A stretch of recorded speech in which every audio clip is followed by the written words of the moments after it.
परम शांति बाबूजी, ये बताइए कि पिरामिड जो कि इतने हजारों लाखों साल पहले बने हैं, तो उसका पिरामिड का एलियंस के साथ या पिरामिड का शिव के साथ क्या कोई कनेक्शन है?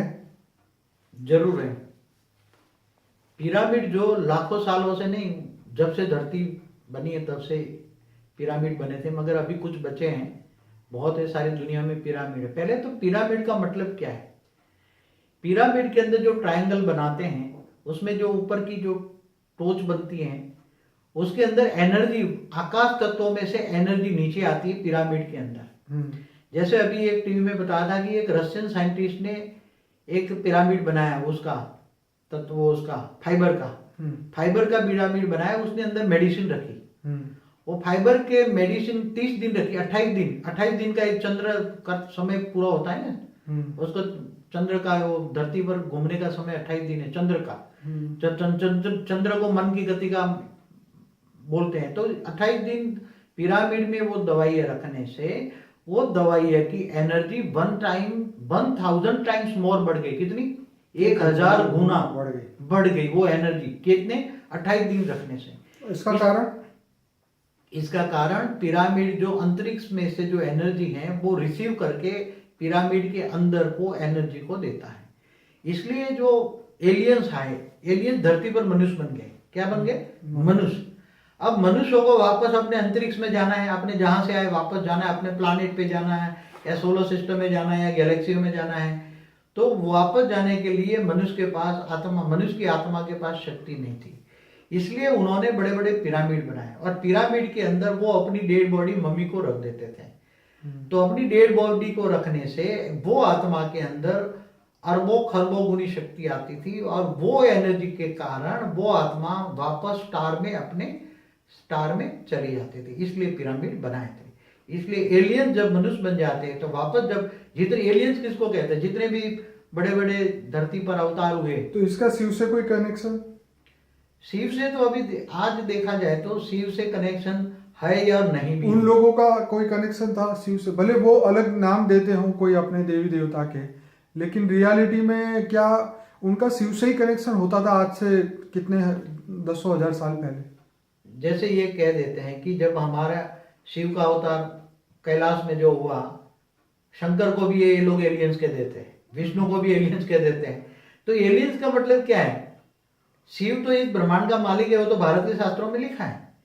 मगर ये तो दूर दूर से आ रहे हैं, यूनिवर्स से आ रहे हैं, तो उनको तो शिव महाशिव से भी, उससे भी परे हैं, बड़े बड़े हैं। तो एलियंस क्या है? एलियंस तो दूर दूर से आते हैं, इसलिए वापस मनुष्य बन जाते हैं। वापस जाने की शक्ति नहीं होती, इसलिए पिरामिड बनाए। पिरामिड से अंतरिक्ष में एनर्जी आती है, एनर्जी से वापस आत्मा को एनर्जी आती है, और अंतरिक्ष में जाने की शक्ति आती है। इसलिए पिरामिड लाखों नहीं, करोड़ों सालों से पिरामिड धरती पर है। तो ये बताइए कि ये तो ठीक है आपने जो बताया, लेकिन मेन चीज ये थी कि अंतरिक्ष में जाने के लिए लोगों ने बनाया। तो अभी जैसे ये अलग अलग धर्म आए, जैसे हिंदू लोग जानते हैं शिव को, वो परम धाम को जाने के लिए वो सोचते हैं।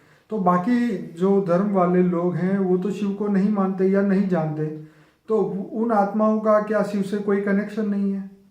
देखो, हर कोई धर्म वाले जो हैं, डायरेक्ट या इनडायरेक्ट वाले, तो शिव को मानते हैं ना। चाहे शिव को माने, चाहे महाशिव, सब निराकार को ही मानते हैं ना। निराकार को। जैसे यीशु ख्रिस्त, आज 300 करोड़ क्रिश्चियन है, 200 करोड़ मुसलमान है, 700 करोड़ में 500 करोड़ क्रिश्चियन मुसलमान है। वो क्या मानते हैं? यीशु ख्रिस्त ने क्या कहा? I am the messenger of the God and God is light. I am the son of the God and God is light.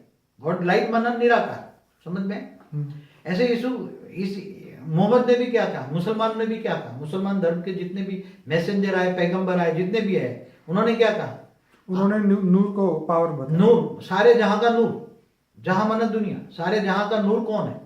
तो 7 आसमान से परे खुदा ताला रहता है। और कब आएगा खुदा ताला? क्यामत के दिन पर धरती पर आएगा। तो क्यामत का दिन चल रहा है, तो नूर माना लाइट। हमारे यहाँ भी देखो, शिव को निराकार भी कहते हैं। शिव को क्या क्या? ज्योतिर्लिंग का, ज्योतिर्लिंग का मतलब समझो, ज्योति माना लाइट, प्रकाश, और लिंग माना आकार। लाइट का आकार माना निराकार हुआ ना। मगर इन लोगों ने क्या किया? भक्ति मार्ग में ज्योतिर्लिंग को इन्होंने, जो शंकर के जहां जहां 12 अवतार साक्षात्कार हुए, शंकर ने जहां जहां 12 साक्षात्कार कराए, जैसे चंद्र, सोमनाथ को चंद्र को साक्षात्कार कराया, चंद्र ने सोमनाथ मंदिर बना दिया, चंद्र की शिवलिंग बनाया, ऐसी तरह 12 ज्योतिर्लिंग बना दिया। वास्तव में ज्योतिर्लिंग और शिवलिंग में बहुत फर्क है।